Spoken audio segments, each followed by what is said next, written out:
Ladies and gentlemen, boys and ghouls, fiends of all ages, welcome back. I am your host, Anarchy Ass. We are back here in the friendly environs of the scary closet to focus on a topic that many of you have requested following multiple episodes that I've done dealing with personal memories and recollections of the past. I had, especially after the episode I did on Neo Nightclub in Chicago, which has become my most watched video on my channel. So thank you for that. I really appreciate it. I almost didn't make it because I wasn't sure how much interest there'd be in it. And the same is true with today's topic, Fireside Bowl in Chicago. Fireside Bowl is what it sounds like, a bowling alley, a very old one. But from the time period of 1994 to about 2004, it was also a punk rock venue. And that's the time period that I want to focus on in this video and deal with. It will focus mostly on my personal memories. There have been too many punk bands to document them all in a single episode, but I will tell you about what I remember and the incredible memories that I have of the place. It has been, for those of you who aren't from Chicago or from that scene, it has been compared multiple times to CBGB's in New York City. Although it didn't have the lengthy history that had, or Max's Kansas City is another one. It's sometimes compared to like a Chicago version of that. If you can imagine such a thing, sort of a bowling alley CBGB's. Although during that time period, the bowling did come to a haltering stop, if haltering is a word, at one point. And I want to get into some of the history of Fireside Bowl before it was a punk rock venue, and then stick with it chronologically. So maybe a photo is in order. And I do happen to have here in the scary closet a really good photo of Fireside Bowl. This is what it looked like at the time that it was a punk rock venue. The building was an ice factory in its early days. In the summer of 1941, renovations began, and the owner, Hank Sophie, converted it into a bowling alley, cashing in on the bowling craze that began the mid-20th century in America. It started life as a 12-lane pinboy bowling alley and thrived throughout the 1940s and 1950s. Okay, pinboys would manually set up the pins. These were hired youths before automatic pin setters, for those of you who are not familiar with that. In 1956, Fireside was expanded by 4 lanes, bringing the total to 16, and both AMF's Magic Triangles and 18 to 30 automatic pin spotters were installed at the same time. You can see the background brick building in this photo, and that was the original ice factory. In the days before refrigeration was common in homes, ice would be delivered in huge blocks and inserted directly into people's refrigerators. And these blocks of ice would last for approximately 24 hours and keep everything cold and refrigerated until the next delivery. That's why refrigerators to this day are sometimes referred to as ice boxes. But needless to say, when refrigeration became common, the market for that disappeared. So I want to say that that was probably also a motivator for the bowling alley. I never was in the upper levels, which I think were apartments at that time. I can't imagine anyone actually residing there with all that noise late into the night. But I think they were actually apartments or maybe offices. But it was an ice factory prior to its bowling alley days. I want to get into a little bit of the ownership of Fireside Bowl too, because that's been kind of a important topic when discussing this. As I'm going to mention, there were a number of incidents throughout the years in which Fireside Bowl almost closed down, and that had to do with the ownership. But let's, pardon my notes here, let's get into that. The Fireside Bowl was owned and operated by Hank Sophie until 1966, when Rich Lipinski and Alec Mac McGuire bought the bowling alley from an ailing Hank Sophie. Lipinski and McGuire operated it together until 1971, when Lipinski bought out McGuire. From 1971 until 1990, Lipinski operated it as a thriving bowling alley. So bowling was still pretty popular and still is to some degree, although it doesn't have the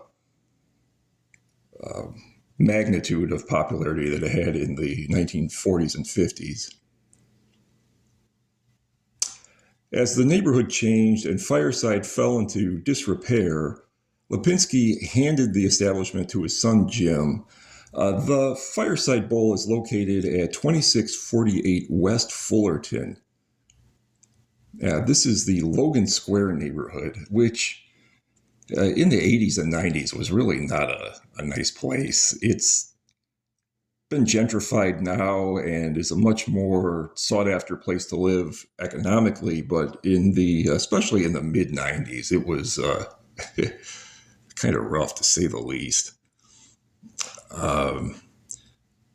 The Fireside began to fall into disrepair, and Lipinski handed the establishment to his son Jim. The neighborhood was getting rough, and business slowed, so Fireside began to showcase live music on a part-time basis in 1994. So the introduction of punk bands into this bowling alley was to try to drum up business. That's almost ridiculous to think of now, but at the time, you could see that they were probably getting kind of desperate. Gradually, more and more shows were held there until 1999, when the city of Chicago wanted to expand the nearby Haas Park. Now, you can't really see it in this photo. Next to Fireside is this auto parts place, and that's what I always remember being there when I would go there. But next to that, even further down the block, was this little park. And the city wanted to expand this park, and the rumors at the time were that they meaning the city of Chicago, was going to use eminent domain to seize the property of not only the auto parts place, but of Fireside, and tear it down and expand the park. What is eminent domain? That is a Latin term within the law that gives the government the right to seize any property it wants. And as scary as that is, it does exist, and they do sometimes do it. And under the law, they have to provide the owners with financial compensation for what it's worth, but they can then do whatever they want, including destroy it, which is really scary and really makes me question the whole concept of property ownership in America, but I won't branch off onto that rant. Getting back to the history of Fireside Bowl, for the next several years, meaning the next several years after 1999, the cloud of eminent domain hung over Fireside, and I remember people constantly worrying that it would be gone. But it continued to host shows promoted by Brian Peterson and Dave Eves. And it was mostly the Brian Peterson shows that I remember.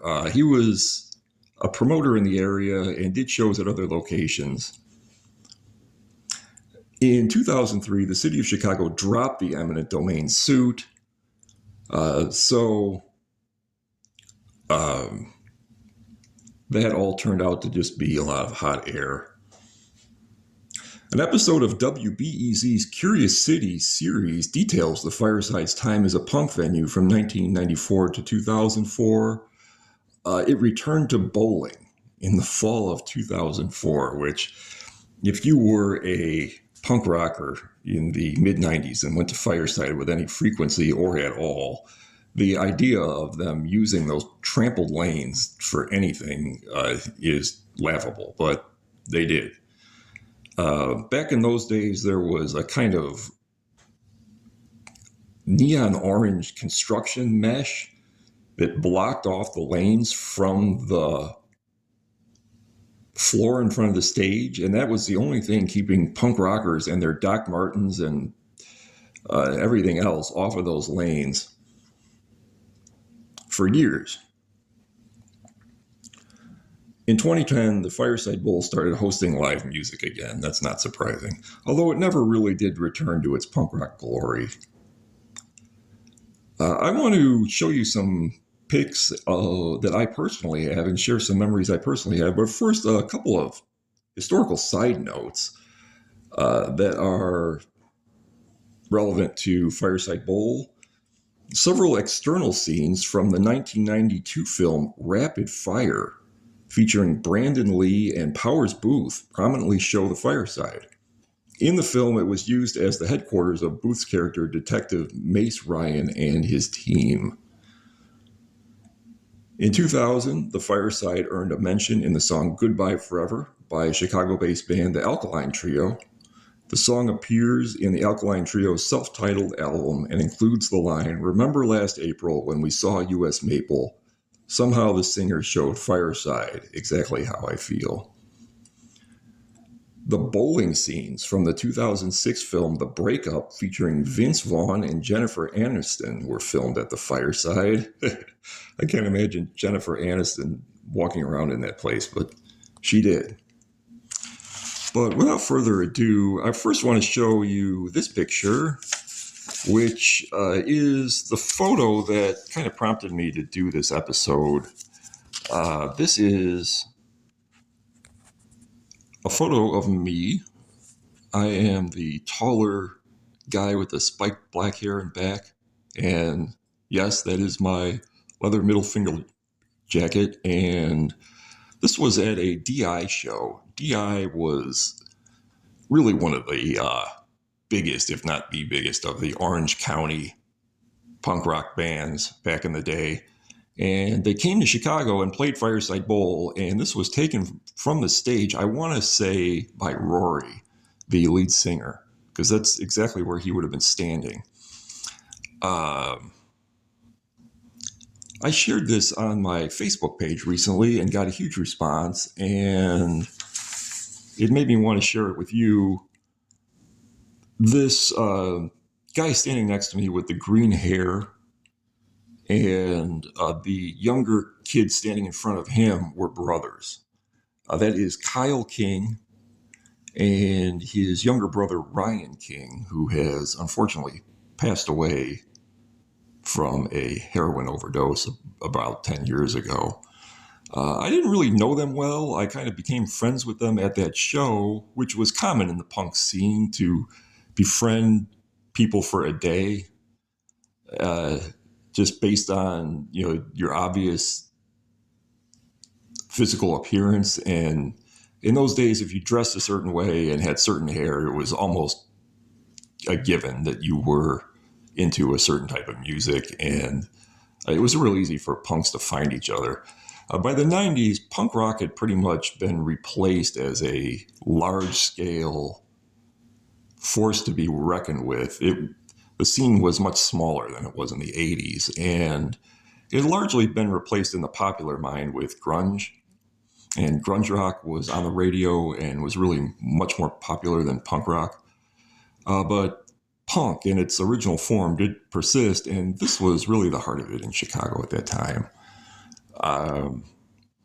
Kyle King, I didn't know this until recently, eventually got out of the scene and got into Buddhism, where he adopted the name Blue Dolphin. And what happened to him after that, I do not know. But that is the history of this photo. I also would like to show you some of these. These are flyers from Fireside Bowl that I've kept. I have a book of flyers from different punk shows. This one, in fact, all of these, I got at Fireside itself. It was common to hand these out at shows and to also tape them up on light poles and really anywhere that any public surface that punk rockers could find prior to the shows where punks were known to hang out. In the days before the internet, this was the primary way to find out about shows, was the hand-printed flyer. It's wonderful hand-drawn logos. I remember the Reds in particular. They were a communist punk rock band, and they had shirts with multicolors and then a giant red star in the middle.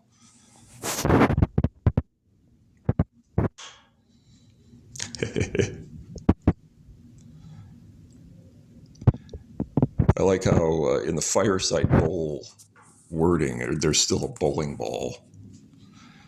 I remember in particular when during the time period when Fireside Bowl was not being used as a bowling alley, a friend of mine had worn his combat boots down to the point where he had holes in them.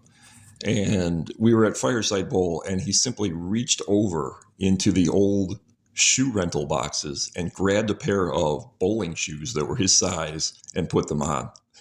And those became his shoes. He wore them out of the venue. Nobody cared. And if we flip over here, here's another really good flyer from Fireside for Urethra Franklin and the Ghetto Children. And they played a show with Raw Power, which was from Italy. And Fireside's reputation was such that bands from all over the world would play there. And entrance to this, as you can see, was $5. So you know they weren't making a whole lot of money off these shows, but they had huge turnouts and a huge popularity. I love the punk rock take on Ronald Reagan.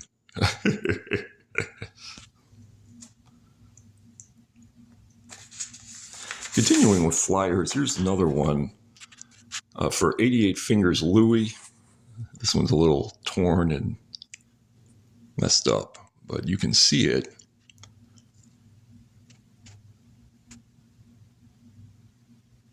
The little slur on ska music there. I don't really know why. Ska music had a lot of crossover with punk in terms of its following. A lot of punk rockers listen to ska and vice versa. I want to say that drawing of the guy with the guns is actually from Frank Miller's Sin City. But I don't know. I didn't make this flyer, but I did save it. These were just blank on back for the most part. And here's another gem featuring Urethra Franklin.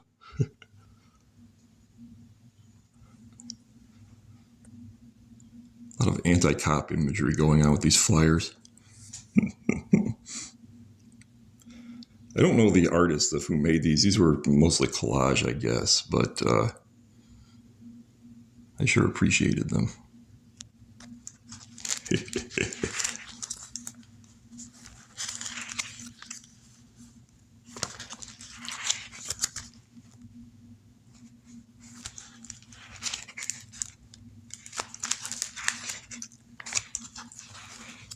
Is it Jimmy Swaggart? I don't really know who that is. But some really great hand-drawn imagery. And I am happy to say that I myself played Fireside Bowl, and this is a flyer from my show. When Anarchists and the Anarchids played with Shattered Angel and Rules of Attraction. And one more band. The one more band was the band Grendel, named after the monster from Beowulf. I don't know if this will get me flagged on YouTube or not, but somewhat explicit and gory. My old website, which no longer exists. And this is my own art. I did do this this flyer myself, so I think it is one of the better flyers too from the Fireside era. Speaking of which, here's this flyer, and this is a half sheet. Sometimes bands would make flyers that were exactly half the size of a piece of paper so that they could print two flyers on one page and not one. Kind of a way to save money on a budget.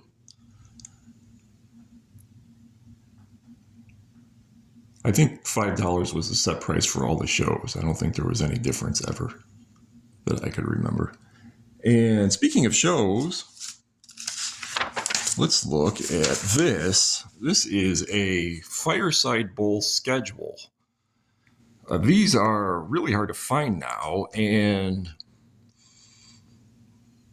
this one is an example of all the bands that would play for as long of a time period that they could squeeze onto these flyers. And when you first walked in the door at Fireside, there was a bar in Fireside Bowl on the right-hand side, and to go into that and drink there, you had to be 21. But if you were under 21, you could still proceed into the venue and watch the show because the bar was kept in a separate room. And when you got into the area where the bands were playing, there was a little counter, which had been the counter for the bowling alley, for renting out the shoes and paying for the games. And on that counter were stacks of these. And when they would become obsolete, when the shows on them had elapsed, they would just set out another stack. And I would constantly grab these so that I always knew when upcoming shows were. And I was a regular at Fireside Bowl, so I would constantly go down there on the train. The Red Line would drop you off there. I would take the Red Line, and I believe it was the California stop, if my memory serves me correctly. And you can see how this had was really straightforward. It had the address, the name of the venue, and the month that this covered. And these were all the shows for that month. And some of them were pretty well known in the punk scene. Catch-22, definitely. The Nobodies, the Anti-Flag was one of my favorite punk bands then as now, and much bigger than the Chicago scene. They were not from Chicago. And they played at Fireside Bowl. I wish I had been at that show. I have seen them many times, but never at Fireside. And the shows were all really up close. It did not hold a large amount of people. It was a bowling alley. So you were really right in front of the bands. You can see all these other bands that played there just in that 1 month. And it continued on. They were double-sided. Here's the next month. This is May of that year. And I don't know what year this was. I want to say it was either 99 or 2000, probably 2000.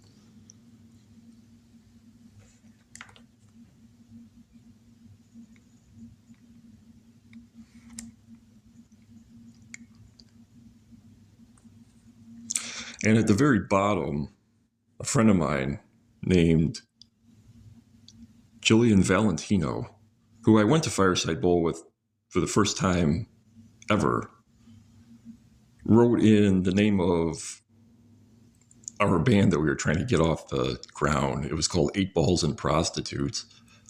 It never existed as a band other than a few practice sessions, but I remember her handwriting this in, and this is her handwriting.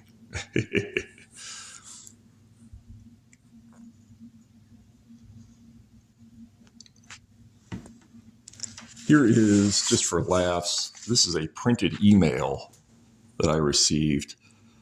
My band tried to get a show at Borders Bookstore, which I am happy to say no longer exists. They turned their noses up at us and sent us this somewhat insulting email, which I printed. I had this on my fridge for a long time afterwards. This was sent on Wednesday, the 28th of January, 2004. So towards the end of the band, too.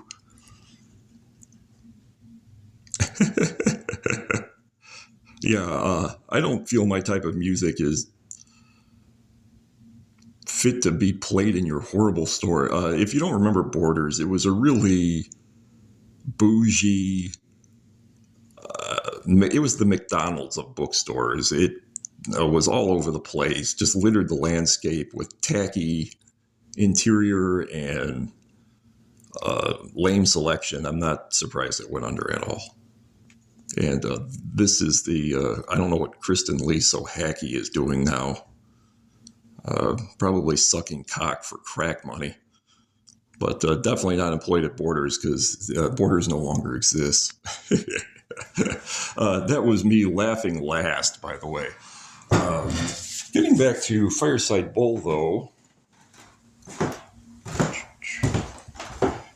I really want to say that my time there was really fun, and I had a lot of incredible memories of the place that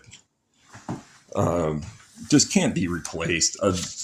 When it closed down, everybody expected for there to be a successor to it, and there were a number of other smaller punk venues popping up at the time, but nothing that really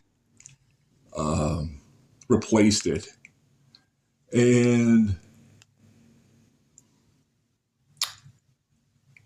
of all the bands that I saw there, one of them was the band that featured my future wife, Amy Hotlips, of the band Hot Lips Messiah, and there is footage of her playing there, which I want to leave you with.